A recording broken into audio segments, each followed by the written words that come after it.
Secondly, I'll say that since no other state has got this condition and that it was supposed to be temporary, more than 70 years, almost 70 years have elapsed, and therefore the country should be integrated once again as required under Article 14.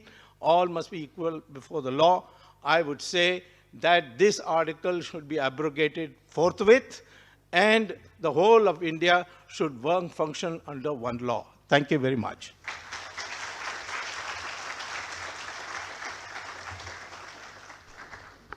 That was very brief, Mr. Swamy. You took only 5 minutes. I'll take the rest of his time. I'm afraid that would be unfair. In any case, it's loaded in your favor, as he pointed out. And now, can I please call upon Mr. JETHMALANI? She had a change of heart, so she wants to. Mr. JETHMALANI will oppose the motion. What? I'm supporting the motion, no? Opposing. Opposing the motion, Right. please. Now, I'm always amused by whatever my friend says, and I'm one of his admirers. But the trouble is that he is not a lawyer, and nor has he read the documents. The Constitution of Jammu and Kashmir was not framed by the Constituent Assembly of India. It was framed by a separate Constituent Assembly of Jammu and Kashmir, which did its work from 1951 to 1956 and completed it. 54. And no. It completed its work in 1956, and the Constitution came into force in 1957. First of all, let me begin by saying that Mr. JETHMALANI is wrong when he says that Article 370 exists in the J&K Constitution. Please ask him to name the clause at which I just been through the internet. Every clause, no reference. The only reference to the permanence of 370 arises in an agreement. I'm telling you. Come on, I've seen it just now. Two, only reference ever made to the Article 370 being permanent was an agreement, it was only in the agreement or accord between Sheikh Abdullah and Indira Gandhi. And that is not a constitution. Maybe Manish Tiwari thinks that Indira Gandhi was the constitution and constitution was Indira Gandhi.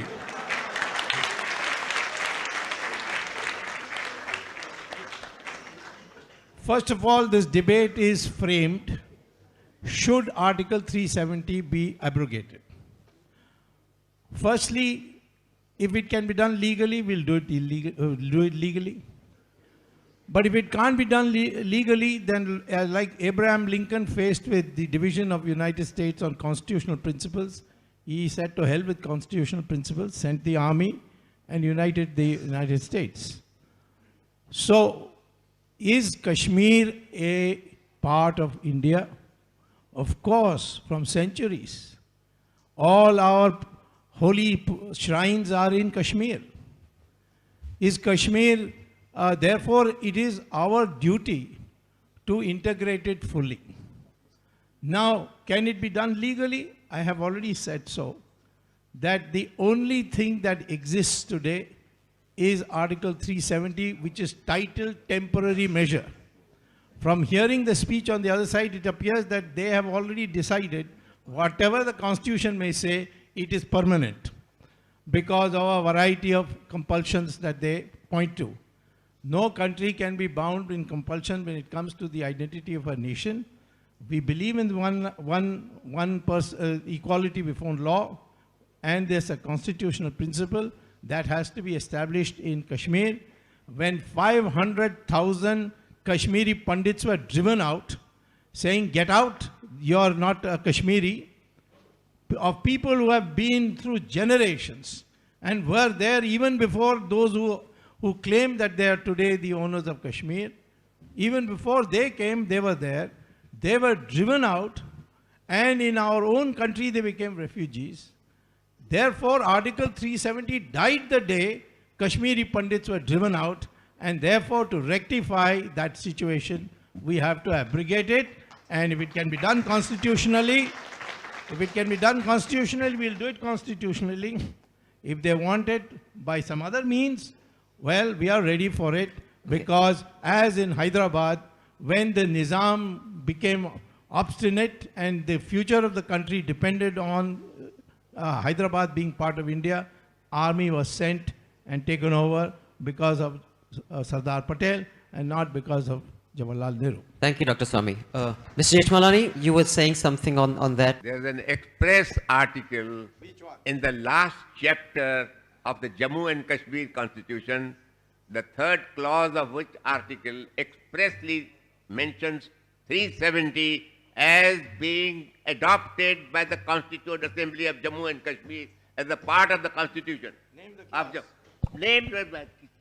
Bring the text here. Have you got a Constitution of Jammu and Kashmir? Let's take the next question. I think the audience will be able to check that in the last chapter. You say it's in the, if you could just repeat. Yeah, I believe it is Article 141. It's in the last chapter. Right. Okay, we'll just take the next question. Thank you. Let's have a bet. Okay. Okay, the wager is on, but we'll just... If I lose dinner anywhere in India, if he loses dinner anywhere in the world. And let's make that a Wazwan in Kashmir then. Can't we have a better bet than a mere dinner? We have Dr. Swamy. Well, you see, first of all, I'll start with what Ambedkar said. He said, I'm not a traitor. I will not move this bill, this amendment seeking to introduce Article 370. Now, the essence of that is that we don't measure the integrity, sovereignty, unity, identity of India in terms of what is economically good and what is economically bad. That comes secondary. First and foremost, you must have your identity intact. And here, it is abhorrent to all Indians, that I know majority, overwhelming majority of Indians, that there should be two constitutions in this country. Until 1975, there were two prime ministers in this country, one in Kashmir and one in Delhi. And therefore, we want this unity of India process to be completed, and Article 370 being a temporary provision. On that assurance, it was passed in the Constituent Assembly, otherwise it wouldn't have passed at all. That must go, whether it's economically better or economically worse for the state of Kashmir. I don't believe that economics is dependent on any of these things, as the sanctions that the Americans have put on so many countries has gone completely against whatever they are intended to do. So it's not a sanction, it is not something that protects you against some invasion from India. As Jawaharlal Nehru once loosely said that it will be invaded by Marwadis in Kashmir if you don't have Article 370. It's got nothing to do with that. If at all anything has happened, it is 500,000 Kashmiri Pandits have been driven out because of Article 370, and we have not been able to do anything about it. So we want it as an emotional principle, and the economics of it we can take care of afterwards. Thank you.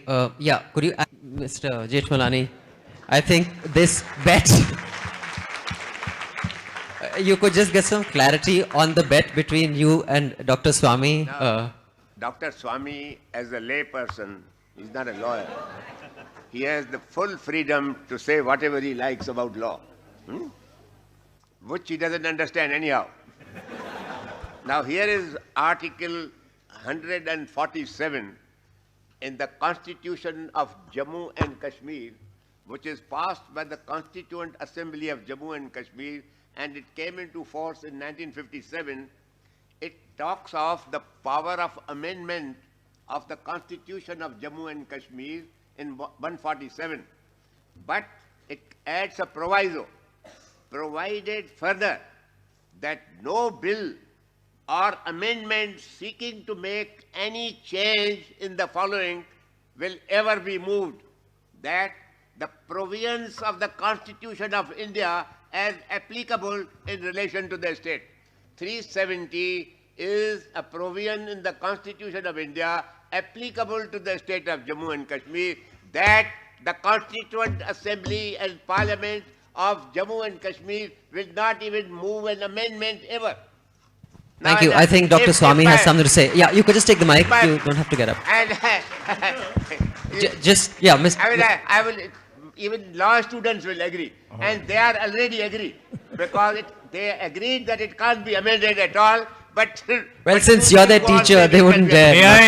May I Just a sec. May I just supplement? May I just supplement the corresponding provision? Yeah, after Dr. Swamy can take over. May I just supplement, and Dr. Swamy can reply. May I just supplement the corresponding provision in Article 370 of the Constitution of India that says, notwithstanding anything in the foregoing provision of this article, the President may, by public notification, declare that this article shall cease to be operative or shall be operative only with such exceptions and modifications from such date as he may specify, provided that the recommendation of the Constituent Assembly of the state referred to in clause 2 shall be necessary before the President issues a notification. And there's a specific bar in the Jammu and Kashmir Constitution that you cannot even move an amendment to an article of the Indian Constitution which is applicable to Jammu and Kashmir. I hope the two of them clarify the situation. Yeah.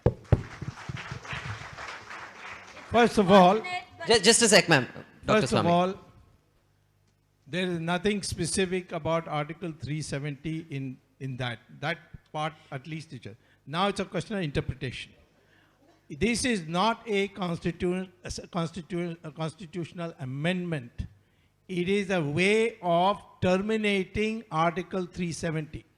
There is, if there is a constitutional amendment, it would be from via Article 368. So there is a question of interpretation. Mr. JETHMALANI is a bad loser, and he has standards which are very difficult to understand sometimes. For instance, he's a great crusader against corruption. I am with him on that, in the black money, etc. But as soon as the corruption is established, then he will go and defend the accused in the court. Okay, we'll just have one last question before we have the result. Let's go. We haven't taken one from this side. Let's just go. I agree, it's a lawyer's privilege, and that's why I'm not a lawyer.